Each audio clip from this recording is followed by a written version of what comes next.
ये बात उन दिनों की है जब बुद्धा मरवन में अपना समय व्यतीत कर रहे थे।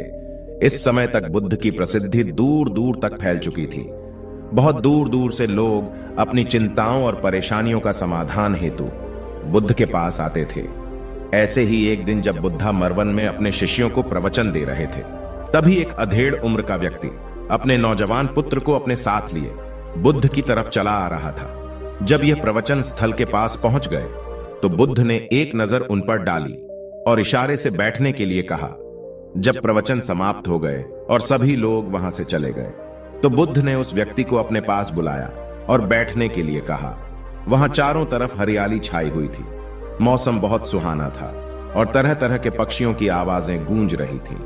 ऐसा नजारा देखकर उस व्यक्ति को अंदर से असीम शांति महसूस हो रही थी। इसके बाद बुद्ध ने उस व्यक्ति से आने का कारण पूछा तो इस पर व्यक्ति ने कहा, तथागत, मैं 2 दिन की लंबी यात्रा करके अपने पुत्र को आपसे मिलवाने लाया हूं। ये मेरा इकलौता पुत्र है और ये हर समय थका थका रहता है। ऐसा लगता है जैसे इसके अंदर कोई जान ही ना हो। इसका स्वभाव भी काफी चिड़चिड़ासा हो गया है। अगर हम इससे कुछ भी कहते हैं तो यह हमारी छोटी छोटी बातों पर गुस्सा हो जाता है। इसके देखने की क्षमता भी उम्र से पहले ही कमजोर हो गई है और इसके बाल भी सफेद पड़ने लगे हैं। इतनी तनाव के बारे में कोई ऐसा पैमाना बना लेता है जिससे वह जान सके कि वह कितने तनाव में है, तो वह इस समस्या का समाधान भी खोज सकता है। सबसे पहले तो तुम ये समझो कि तनाव होता क्या है। जब भी कोई व्यक्ति कोई काम कर रहा होता है लेकिन उसका मन कहीं दूर भटक रहा होता है, कल्पनाओं में होता है, तो उसके शरीर और मन के बीच एक दूरी पैदा हो जाती है। यह दूरी जितनी अधिक होगी, व्यक्ति उतनी ही ज्यादा बेहोशी की अवस्था में होता है और शरीर व मन के बीच की इसी दूरी और खिंचाव को तनाव कहा जाता है। आखिर कोई पसंदीदा खेल खेलने के बाद व्यक्ति चुस्ती और प्रसन्नता से क्यों भर जाता है, जबकि उसने तो अपने शरीर को थकाया है। लेकिन समझने वाली बात यह है कि खेलते समय मन और शरीर एक साथ पूरी तरह से उस खेल में केंद्रित होते हैं, जिससे शरीर और मन के बीच दूरी पैदा नहीं होती और कोई तनाव पैदा नहीं होता। और अगर दिमाग में कोई तनाव था तो वो भी दूर हो जाता है। लेकिन इसके विपरीत, जब हम कोई ऐसा काम करते हैं जो हमें पसंद नहीं है, तो हमारा शरीर तो उस काम को कर रहा होता है, लेकिन हमारा मन कहीं दूर कल्पनाओं में भटक रहा होता है, जिससे शरीर और मन के बीच एक दूरी पैदा हो गई और तनाव ने जन्म ले लिया। इसीलिए व्यक्ति को एक समय पर सिर्फ एक ही काम करना चाहिए और अपने तन और मन की सारी शक्ति उसी एक काम पर लगा देनी चाहिए, जिससे व्यक्ति के अंदर तनाव पैदा ही ना हो। इसके बाद बुद्ध ने कहा, तनाव पैदा होने के मुख्य 8 कारण होते हैं और जिसने इन कारणों को समझ लिया वो जीवन भर तनाव मुक्त रह सकता है। मुख्य कारणों में सबसे पहला कारण है अति महत्वाकांक्षी होना। महत्वाकांक्षी होना अच्छी बात है, लेकिन क्या कभी आपने इस बात पर ध्यान दिया है कि इंसान के लक्ष्य कभी पूरे ही नहीं होते हैं। उसका एक लक्ष्य पूरा हुआ नहीं कि वह दूसरे की तरफ भागने लगता है, दूसरा पूरा हुआ तो तीसरे की तरफ, और इस तरीके से वो अपने लक्ष्यों को पाने के लिए जिंदगी भर गोल गोल घूमता रहता है। इसीलिए जो व्यक्ति अति महत्वाकांक्षी होता है, जिसने बड़े बड़े लक्ष्य बनाए होते हैं, वह वर्तमान में कभी रह नहीं पाता है। उसका मन सदैव भविष्य की योजनाएं बनाने में ही व्यस्त रहता है। उसका शरीर तो वर्तमान में रहता है, लेकिन मन भविष्य में ही रहता है, जिससे मन और शरीर के बीच दूरी पैदा हो जाती है और वह तनाव भरी जिंदगी जीने लगता है। बुद्ध के मुंह से यह बात सुन उस लड़के ने कहा, है बुद्ध, तो फिर इसका मतलब है कि हमें लक्ष्य नहीं बनाना चाहिए, क्योंकि लक्ष्य बनाना भी तो महत्वाकांक्षा ही है।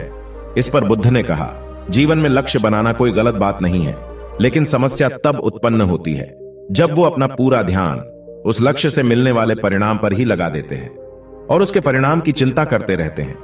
व्यक्ति को वर्तमान में जीना आना चाहिए।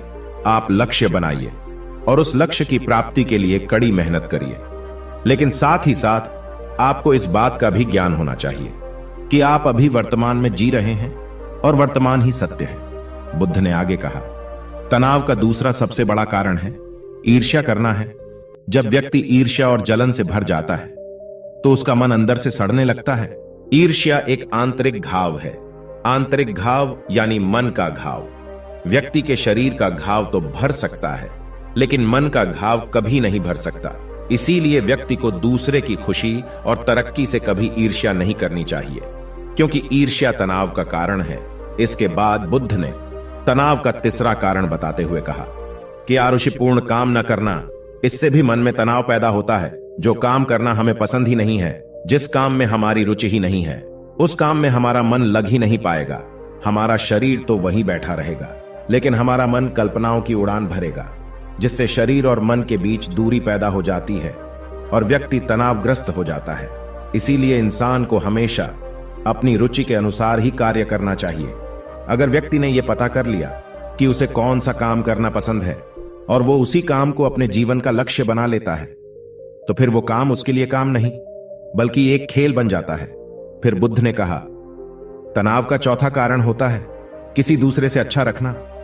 बुद्ध ने उस व्यक्ति की ओर इशारा करते हुए कहा, एक पिता होने के नाते तुम्हारी अपने पुत्र से बहुत सी अपेक्षाएं होगी कि तुम्हारा पुत्र एक बहुत ही कामयाब इंसान बने, तुम्हारा नाम रोशन करे, जैसा तुम चाहते हो उस तरह का जीवन जिए, तुम्हारी हर बात माने। लेकिन क्या आज तक कभी किसी की सारी अपेक्षाएं पूरी हुई है? जब भी कोई व्यक्ति किसी दूसरे से कोई अपेक्षा रखने लगता है तो वो अनजाने में अपने लिए तनाव पैदा करने लगता है। जरा सोचो कि अगर तुम्हारा बेटा तुम्हारे अनुसार काम नहीं कर रहा है और वो नहीं बन पा रहा है जो तुम उसे बनाना चाहते हो, तो निश्चित रूप से तुम्हारे दिमाग को तनाव तुम्हें पकड़ लेगा। तुम तनाव से भरा जीवन जीना शुरू कर दोगे और इस तनाव के बस में आकर तुम ऐसा व्यवहार करोगे, ऐसी बातें करोगे कि तुम्हारा अपने पुत्र के साथ संबंध और भी खराब होता चला जाएगा। इसीलिए व्यक्ति को जितना हो सके उतनी कम अपेक्षाएं दूसरों से रखनी चाहिए, और अगर पूरी तरह से तनाव मुक्त रहना है तो दूसरों से अपेक्षा रखना ही बंद कर दो। इसके बाद बुद्ध ने कहा कि शारीरिक कष्ट भी इंसान के तनाव का एक कारण होता है। जब व्यक्ति किसी शारीरिक पीड़ा से गुजर रहा होता है तो उसका पूरा ध्यान अपने उस शारीरिक दर्द पर होता है और वो पूरे दिन बस उसी के बारे में सोचता रहता है, जिससे उसका मन दुख के विचारों से भर जाता है और ऐसी स्थिति में व्यक्ति तनावग्रस्त रहने लगता है। यह सुन उस व्यक्ति ने कहा कि हे बुद्ध, शारीरिक दुख तो किसी भी व्यक्ति को हो सकता है, तो फिर क्या हुआ? व्यक्ति जीवन भर तनाव में ही जिएगा? इसका जवाब देते हुए बुद्ध ने कहा कि इंसान को यह बात समझनी चाहिए कि हमारा जीवन दुखों का आधार है। जैसे जैसे हमारा जीवन आगे बढ़ता है, इसमें दुख आते हैं, बीमारियां आती है और फिर अंत में मृत्यु भी आती है। तो बीमारियां इंसान के जीवन का अभिन्न अंग है, कोई इनसे बच नहीं सकता। बस किसी किसी के जीवन में यह समय से पहले आ जाती है तो किसी के बाद में आती है। जब इंसान का मन इस बात को अच्छे से समझ लेगा तो फिर वह अपनी बीमारी के बारे में सोच सोच कर ज्यादा तनाव नहीं लेगा, क्योंकि यह हमारे जीवन का अभिन्न हिस्सा है और इसके लिए व्यक्ति को शारीरिक रूप से भी अभ्यास करते रहना चाहिए। अपने जीवन में व्यायाम और स्वस्थ जीवन शैली को भी जगह देनी चाहिए ताकि उसका शरीर लंबे समय तक निरोगी रहकर सही से काम कर सकें। तनाव का अगला कारण होता है अपनी योजनाओं को समझने के लिए समय न देना।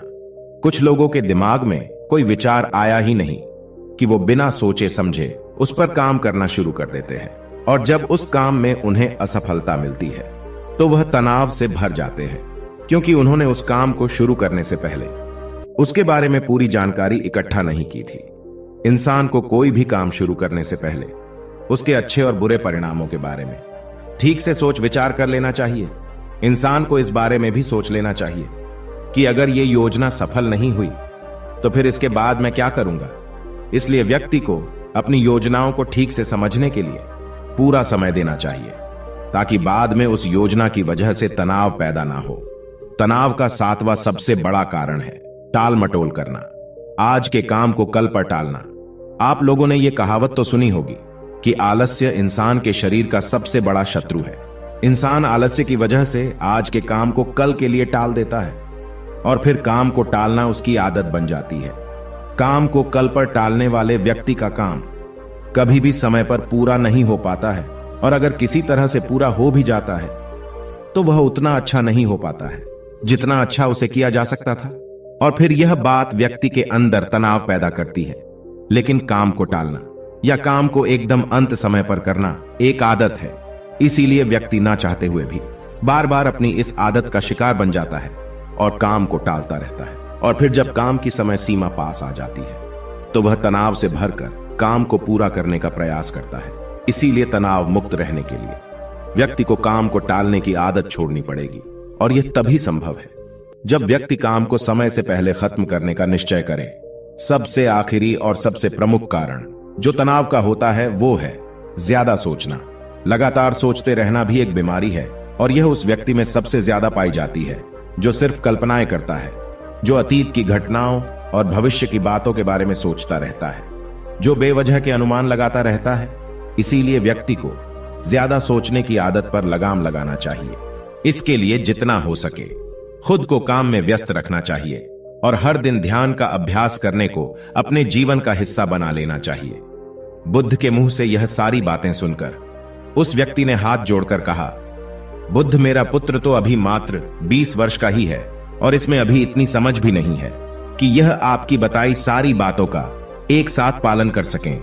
आप कृपया करके तनाव मुक्त रहने का कोई आसान सा तरीका बता दें जिससे मेरा बेटा उसका अनुसरण भी कर सके और तनाव मुक्त भी रह सके।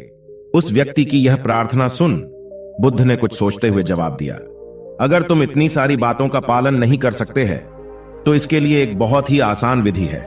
तुम एक बार मैं एक काम को करने पर ध्यान लगाओ। जो भी काम कर रहे हो उस समय पर सिर्फ उसी काम को करो, सिर्फ उस पर ही अपना पूरा ध्यान लगाओ। और अगर तुम्हारा मन इधर उधर भटक जाता है तो जैसे ही तुम्हें याद आए उसे वापस फिर उसी काम में लगा दो। यह सबसे आसान और अच्छा तरीका है तनाव मुक्त रहने का। जब तुम भोजन करो तो उस समय सिर्फ भोजन ही करो, उसके पूरे स्वाद का आनंद लो, उसका अनुभव करो। जब चलो तब अपना पूरा ध्यान सिर्फ चलने में ही लगा दो। इससे तुम्हारा मन और तुम्हारा शरीर दोनों एक जगह पर केंद्रित रहेंगे, दोनों के बीच दूरी पैदा नहीं होगी जो कि तनाव का मुख्य कारण होती है। इसीलिए जहां तक संभव हो सके एक समय पर सिर्फ एक ही काम करने का प्रयास करें, वो भी पूरे ध्यान के साथ। दोस्तों, आशा करता हूं कि आपको इस कहानी से काफी कुछ सीखने को मिला होगा। धन्यवाद।